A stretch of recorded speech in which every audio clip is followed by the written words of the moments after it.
جو لوگ اللہ پر ایمان لائیں، کہیں کہ ہمارا رب اللہ ہے، پھر اس پر جم جائیں، ان پر فرشتوں کا نزول ہوتا ہے۔ نہ کوئی غم کرو نہ خوف، خوشیاں مناؤ جنت کی جس کا تم سے وعدہ کیا گیا تھا۔ اللہ کی ربوبیت پر اطمینان جب انسان کو ہو جاتا، میرا رب اللہ ہے، ربی اللہ، انسان کے لیے نہ کوئی کھٹکا، نہ کوئی خطرہ، نہ کوئی خوف، نہ کوئی حزن۔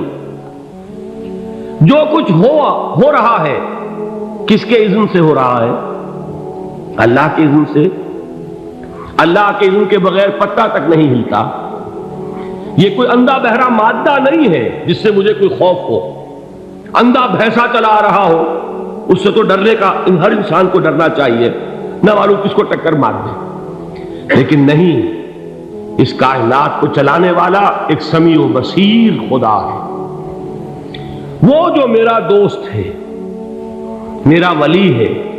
اللہ ولی الذین آمنوا یخرجہم من الظلمات الی النور۔ اللہ اہل ایمان کا ولی ہے، ساتھی ہے، پشت پناہ ہے، مددگار ہے، حمایتی ہے۔ بتائیے جسے یقین ہو جائے کہ اللہ میرا مددگار، اللہ میرا محافظ، اللہ میرا پشت پناہ، اللہ میرا حمایتی، اس کے لیے کوئی خوف ہوگا؟ اس سے کوئی ڈر ہوگا؟ میں مثال دیا کرتا ہوں ایک بہت سادہ، پنجاب کے دیہات کی۔ تو بڑا چودھری ہے اور کوئی غریب کسان ہے۔ اس غریب کسان کے جانوروں کو ہر وقت اندیشہ ہوگا چوری کا، کوئی میری بھینس کھول کر نہ لے جائے، کوئی میرا بیل کھول کر نہ لے جائے۔ لیکن جس کے بارے میں یہ سب کو معلوم ہو کہ وہ جو بڑا چودھری ہے وہ اس کا دوست ہے، اس کی بچیا کو کوئی خوف ہوگا؟ اس کی بھینس پر کوئی ہاتھ ڈالے گا؟ اسے کوئی اندیشہ ہوگا؟ نہیں۔ کیوں؟ کہ وہ بڑا چودھری، بڑا اس کا یہاں کا سردار، جاگیردار، سب کو معلوم ہے وہ میرا دوست ہے، کوئی میرے خلاف اقدام نہیں کر سکتا۔ اس دنیا میں یہ چھوٹی سی بات اگر آپ کے دلی اطمینان اور سکون کا باعث بن سکتی ہے تو ذرا تصور کیجئے۔ میں لفظ تصور استعمال کروں گا صرف اس لیے کہ اس کا ہم جس کو کہتے ہیں ادراک اور شعور کر نہیں سکتے، اگر کے ساتھ کر سکتے۔ اگر یقین ہو کہ اللہ میرا مددگار اور یقین ہو کہ اللہ ہر آن میرے ساتھ ہے، پھر کوئی خوف؟ کس کا خوف؟ کوئی شے اللہ سے بالا تر ہے؟ کوئی قوت اس سے زیادہ طاقتور ہے؟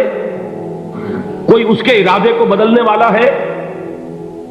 کوئی اس کی مشیت کے آڑے آنے والا ہے؟ یہی بات ہے جو حضور نے فرمائی۔ یہ ایمان کا حاصل ہے لب لباب، کہ دیکھو اچھی طرح اس بات کو ذہن نشین کر لو، اگر تمام انسان مل کر تمہیں کوئی نقصان پہنچانا چاہے نہیں پہنچا سکتے، مگر جو کچھ اللہ نے لکھ دیا ہو، اور تمام انسان مل کر تمہیں کوئی نفع پہنچانا چاہے نہیں پہنچا سکتے، مگر وہ شے جو اللہ نے طے کر دی۔ آپ پھر میں کہوں گا ذرا طاری کیجئے، اسے فرض کیجئے، اسے سوچئے۔ اگر اس حدیث پر ہمارا دل ٹھکا ہوا ہو تو کسی سے ڈر ہوگا؟ یہ مجھے نقصان نہ پہنچا دے، یہ میری رپورٹ خراب نہ کر دے، یہ میری انکریمنٹ نہ رکوا دے، یہ میرا یہ نہ بگاڑ دے، یہ میرے یہ نقصان نہ پہنچا دے۔ اس کا ڈر، اس کا ڈر، اس کا خوف، اس کی خوشامد، اس کے لیے جا کر طرح طرح سے اپنی عزت نفس کو ذلیل کروانا اس کے سامنے، یہ سب کچھ کیوں کرتا ہے انسان؟ جب سمجھتا ہے کہ اس کے ہاتھ میں میرا کوئی نفع ہے، اس کے ہاتھ میں میرے لیے کوئی ضرر ہے، یہ مجھے کوئی غضب پہنچا سکتا ہے، یہ مجھے کوئی نقصان پہنچا سکتا ہے، یہ میرا کوئی کام بنا سکتا ہے، یہ میری کوئی ضرورت پوری کر سکتا ہے، اسی کا نام شرک ہے۔ جہاں آپ نے یہ سمجھا کہ غیر اللہ کے اندر کوئی طاقت موجود ہے، وہی شرک ہے۔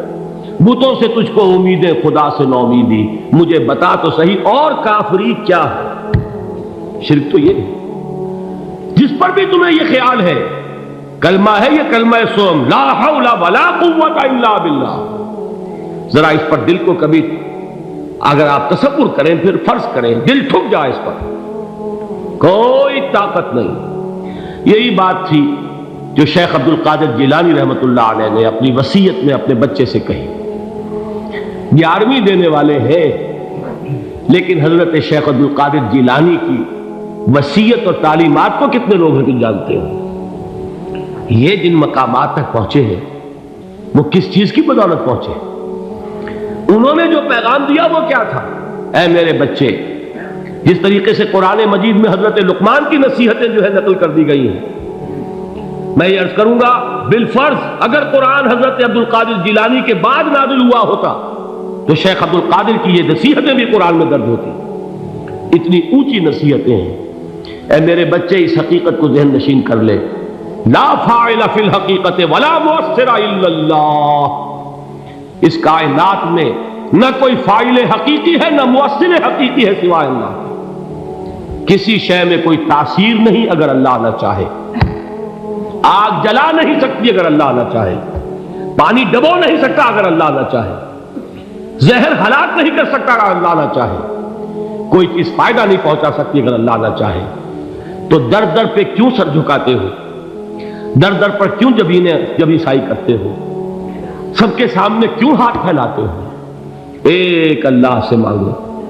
ایک اللہ کے سامنے زمین پر اپنی جبین رکھو.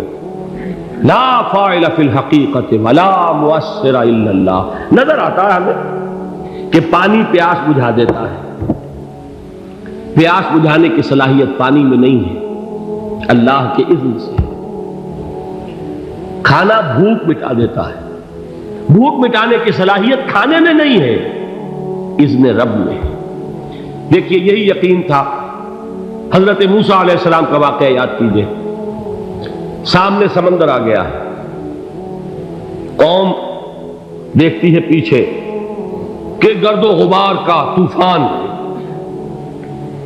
معلوم ہوا کہ فرعون اپنے لشکر سمیت آ گیا. لشکر جب چلتا تھا تیز رفتاری کے ساتھ تو گرد و غبار کا جو طوفان اٹھتا تھا اس کا تصور کیجیے. اور لمحہ بلمحہ وہ قریب آ رہا ہے. پوری قوم نے کیا کہا؟ اے موسیٰ انا لمدرکون. اے موسیٰ ہم کو پکڑے گئے. قرآن مجید نے تو یہاں وہ باتیں نہیں لکھی ہیں، لیکن تورات میں یہ درج ہے کہ بنی اسرائیل جھگڑنے لگے، دست و گریبان ہو گئے موسیٰ کے ساتھ. موسیٰ نے یہاں مروایا لا کر، اس سے تو ہم ہی بہتر تھے. وہاں کھانے کو ملتا تھا، زندگی تو تھی، بیگار ہم کر رہے تھے، موت تو نہیں تھی. اب جو کچھ ہوگا اس کا تصور کرو، جس طریقے سے ہمارے ٹکڑے اڑائے جائیں گے. تو لڑ رہے ہیں حضرت موسیٰ علیہ السلام سے. یہ تورات کی تفصیل ہے. قرآن میں صرف اتنا آیا ہے، پریشان ہو کر انہوں نے کہا انا لمدرکون. موسیٰ ہم کو پکڑے گئے. اس وقت موسیٰ کا جواب کیا ہے؟ کلا ان معی ربی سیہدین. نہیں، میرے ساتھ میرا رب ہے، وہ راستہ دے گا. بتائیے کہاں راستہ نظر آ رہا ہے؟ یہ ہے ایمان بالغیب. راستہ نظر نہ آئے تب اللہ پر یقین ایمان ہے. جیب میں پیسے ہوں اور تب دل کو اطمینان ہے تو ایمان کس پر ہوا؟ پیسے پر، اللہ پر نہیں. جب وسائل و ذرائع نہ ہو اور پھر یقین ہو کہ اللہ مسبب الاسباب ہے، وہ اسباب کا پابند نہیں ہے، وہ اسباب کا محتاج نہیں ہے، اسباب اس کے محتاج ہے. اگر یہ یقین ہے تو اللہ پر ایمان ہے. یہ نہیں ہے تو تمہارا ایمان اسباب پر ہے، وسائل پر ہے، ذرائع پر ہے، مادیات پر ہے، اللہ پر نہیں. اس وقت کہاں راستہ تھا؟ کوئی راستہ تھا؟ سمندر ہے اور ادھر سے لشکر آ گیا ہے. کلا ان معی ربی سیہدین. اب دیکھیے ایمان کہہ دینا آسان ہے، ہوا معکم اینما کنتم. جہاں کہیں بھی تم ہوتے ہو اللہ تمہارے ساتھ ہوتا ہے. لیکن اس کا یقین قائم ہو جائے تو زمین و آسمان کا فرق واقع ہو جائے. یہی بات ہوئی حضور کے ساتھ. غار ہے، چھپے ہوئے ہیں محمد رسول اللہ اور آپ کے وہ یار غار ابو بکر صدیق رضی اللہ تعالی عنہ. اقبال نے حضرت ابو بکر کی شان میں چند اشعار کہیں صرف، لیکن واقعہ یہ ہے کہ بھاری بھاری نظموں پر اور قصیدوں پر بھاری ہے. طویل ترین نظمیں اور قصیدے ہوں ان پر بھاری ہے. ہمتیں ابو بکر کی ہمت جو ہے کشت ملت را چو ابر، جیسے بارش سے کھیتی اپجتی ہے، ابو بکر کی ہمت اور عزیمت اس امت کو اسی طرح سینچنے والی ہے۔ ثانیے اسلام و غار و بدر و قبر، وہ دوسرے تھے اسلام میں، دوسرے پہلے کون تھے؟ انا اول المومنین، حضور فرماتے سب سے پہلا ایمان لانے والا میں، دوسرے ابو بکر۔ ویسے ہمارے ہاں یہ چلتا ہے اختلاف، حضرت علی پہلے ہیں کہ حضرت ابو بکر پہلے ہیں، لیکن اس میں بڑی خوبصورت تطبیق قائم کی ہے علماء نے، اور بہت صحیح ہے۔ چار کے بارے میں فیصلہ ہی مت کرو کہ کون پہلے، ان کی ایک عجیب تقسیم کر دی ہے۔ آزاد مردوں میں، بالغ مردوں میں سب سے پہلے ابو بکر، بچوں میں سب سے پہلے علی، خواتین میں سب سے پہلے خدیجہ، اور غلاموں میں سب سے پہلے زید بن حارثہ۔ بڑی پیاری تقسیم ہے، یہ چاروں ہی پہلے ہیں، ہر ایک کے لیے اولیت ہے۔ اور واقعہ یہ ہے کہ اگر زمانی اعتبار سے تعین ہوگا تو پہلے خدیجۃ الکبریٰ آئیں گی رضی اللہ تعالی عنہ، کسی اور سے بات کرنے کی نوبت بعد میں آ سکتی ہے، پہلے تو اہلیہ محترمہ سے بات ہوئی، آتے ہی پہلی وحی ہوئی ہے، ابھی تبلیغ کا حکم نہیں تھا۔ کس کو بتایا واقعہ؟ ابھی اپنی نبوت کی تبلیغ کا تو حکم ہی نہیں آیا، واقعہ کس کا ہے؟ وہ خدیجہ کا ہے۔ جب کہا ہے کہ خشیت علی نفسی، مجھے اپنی جان کا اندیشہ ہے، تو کیا جواب دیا خدیجہ نے رضی اللہ تعالی عنہا؟ وہ صدیقۃ الکبریٰ ہے، صدیقات جو ہے خواتین ان میں چوٹی پر خدیجۃ الکبریٰ ہے رضی اللہ تعالی عنہا، اور صدیق جو مرد ہیں ان میں صدیق اکبر ہے ابو بکر صدیق رضی اللہ تعالی عنہ، لیکن صدیقات میں چوٹی پر۔ جب حضور نے فرمایا خشیت علی نفسی، کیا فرمایا، کیا عرض کیا، کیسے تسلی دی؟ نہیں نہیں، اللہ آپ کو ضائع نہیں کرے گا، آپ غریبوں کے ہمدرد ہیں، آپ مساکین کے تکالیف رفع کرنے والے ہیں، آپ بیواؤں کی سرپرستی کرتے ہیں، آپ مسافروں کی خدمت کرتے ہیں، اللہ آپ کو ضائع نہیں کرے گا۔ یہ یقین ہے اس خاتون کے اندر۔ خیر وہ ایک علیحدہ بات ہو جائے گی۔ میرے دل پر حضرت خدیجہ رضی اللہ تعالیٰ عنہ کی شخصیت کا بڑا گہرا نقش ہے، جو وہ کوئی اور ہی وقت اور موقع ہوا تو بیان ہوگا۔ بہرحال اقبال نے ایک مصرے میں جو چار اولیتیں جمع کر دی ہیں، ہمت او کشت امت را چو ابر، ثانی اسلام و غار و بدر و قبر۔ اسلام میں حضور کے بعد پہلے کون؟ ابو بکر۔ غار میں حضور کے ساتھ کون؟ ابو بکر۔ بدر کی رات اللہ کا رسول سر سجود، وہ جھاڑ، وہ گھاس پھوس کی جو جھوپڑی بنائی گئی تھی، اور وہاں تلوار ننگی لے کر پہرا دینے والا کون؟ ابو بکر۔ اور اس حجرہ عائشہ میں محمد کے بعد سب سے پہلے دفن ہونے والا کون؟ ابو بکر رضی اللہ تعالی عنہ صلی اللہ علیہ وسلم۔ وہ جو معاملہ میں سنا رہا تھا غار ثور کا، حضرت ابو بکر بھی حضور کے خیال سے لرز گئے ہیں۔ آپ کو یاد ہوگا کہ جا کر پہلے تمام جتنے سوراخ تھے انہیں بند کیا ہے، ایک سوراخ رہ گیا تھا جس کو بند کرنے کے لیے کوئی کپڑا نہیں تھا، وہاں اپنی ایڑی رکھی ہے، تب کہا ہے حضور سے تشریف لائیے، اور اپنے زانو پر حضور کو لٹایا ہے، اور وہاں کسی موذی جانور نے کاٹا ہے، حضور کی آنکھ لگ گئی تھی، اس وقت اس بل کے اندر جو بھی بچھو ہے کیا ہے واللہ عالم، اس نے کاٹا ہے، اس کی تکلیف کی وجہ سے ابو بکر کی آنکھوں سے آنسو ٹپک گئے، حضور کے چہرے مبارک پر پڑے ہیں، تو حضور جاگے ہیں، معاملہ کیا ہے؟ ایڑی نہیں ہٹائی وہاں سے، مبادا وہ جانور وہاں سے نکل کر محمد الرسول اللہ کو کوئی گزن پہنچا دے، ابو بکر کی ایڑی ہے، جس طرح چاہے کھا لے، ختم کر دے، جان نکل جائے تب کوئی آنچ آئے، محمد پر تو آئے، لیکن جیتے جی نہیں۔ وہ ہے ابو بکر۔ حضور کے خیال سے اس وقت حضور نے پھر اپنا لعاب دہن لگایا ہے، اور اس سے پھر آپ کی تکلیف ختم ہوئی۔ جیسے خیبر میں حضرت علی کی آنکھ دکھ رہی تھی، اس کو جو شفا حاصل ہوئی ہے وہ بھی حضور کے لعاب دہن سے ہوئی۔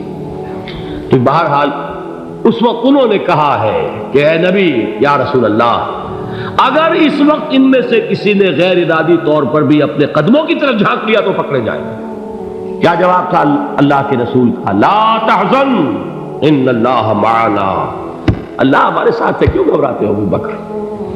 یہ ہے ایمان باللہ، میرا مالک اللہ، میرا رازق اللہ، میرا محافظ اللہ، میرا مددگار اللہ، میرا پشت پناہ اللہ، میرا دوست اللہ۔